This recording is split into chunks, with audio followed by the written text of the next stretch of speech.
This is Everlasting Lucifer, episode 32. We left Ved in Jorhat in Assam, but now he is in Bombay. In Bombay, Ved went to the hotel, a tall tower in the middle of the city, and phoned Ganesh. "Ved," said the other man's precise voice. "Good you're here. I'll come to the hotel." An hour later, there was a knock. Ved opened the door of his room.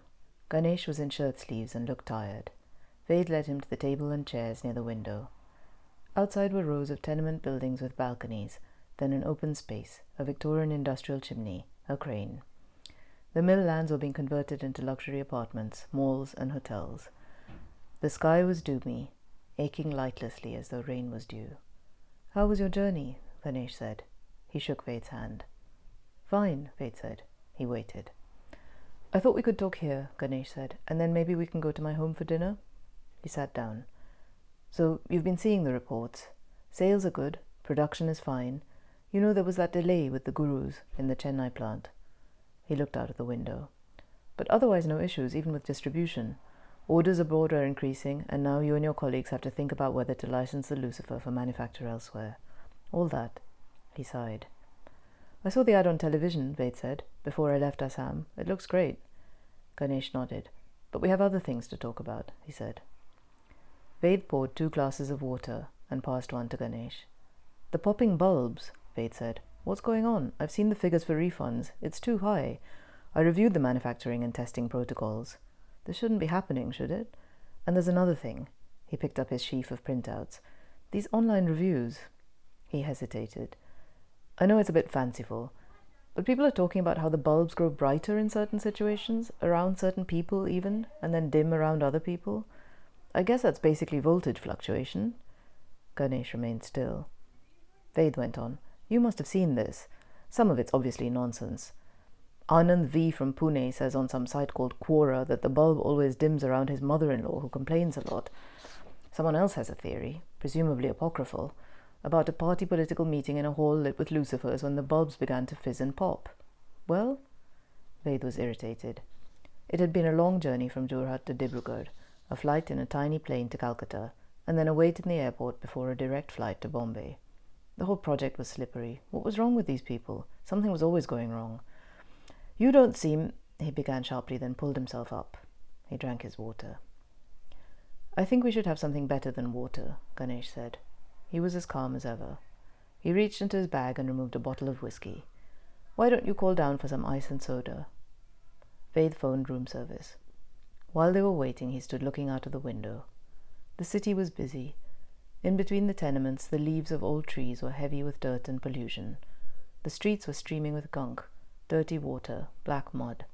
People moved about, standing in knots near small stalls on the road. Ganesh poured them some whiskey. "Ved," he said, "it's not a very coherent story, but—" "Go on," Ved said. "I didn't have plans for the evening anyway." "Cheers," Ganesh said precisely. He took a sip.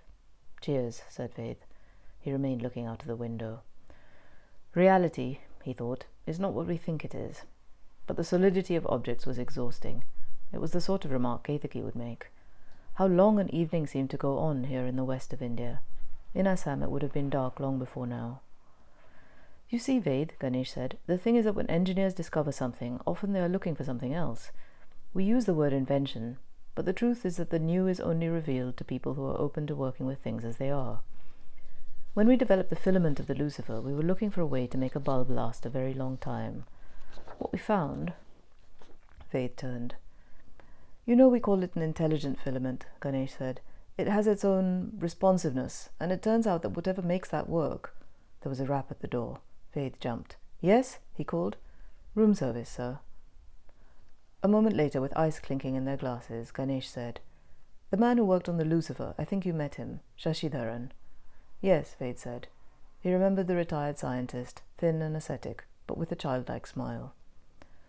"He's not a religious man," Ganesh said, "but when we noticed this property of the Lucifers after some of us took the first bulbs home, do you know what he said?" "No," said Ved.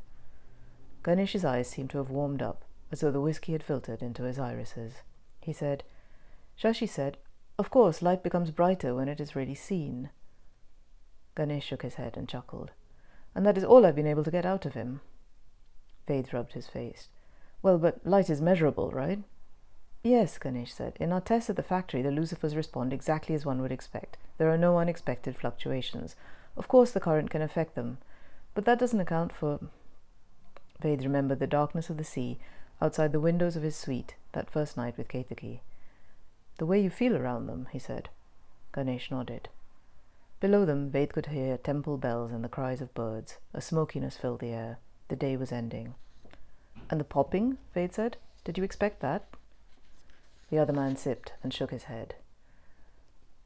We didn't experience that, but you know, Ved, in our country... He stopped. Please don't repeat this, he said quietly. I can't promise that, Ved said. Ganesh looked at him. Ved sighed and bowed his head. Please tell me, he said.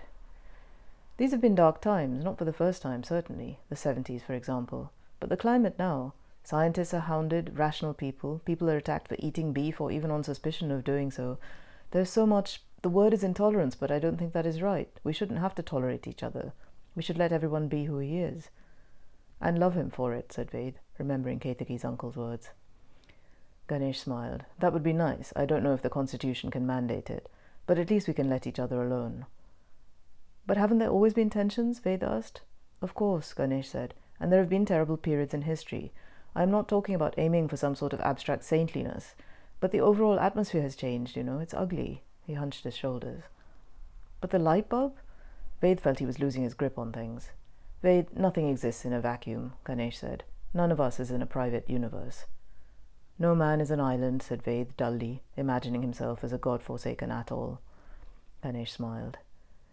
If only, Ved thought, someone would rub my back right now. He remembered Ketaki running a warm palm between his shoulders while he sat at his kitchen island, staring at work emails. But the bulbs, he said. Okay, never mind. He put his hand over his face. The glow or lack of glow is the least of it. Let's talk about the bulbs that burst.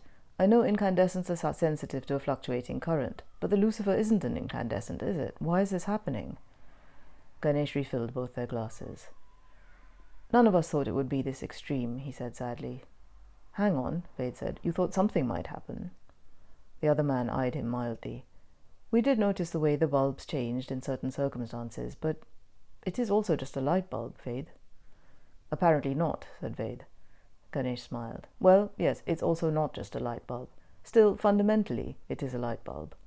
Ved was getting a headache. Don't you care about your business? He pleaded. I do, Ganesh said. It's a family-run firm. The people who work for us are like our extended family. Have you talked to Rajan? Ved said. I mean, that fire? Was anything found out?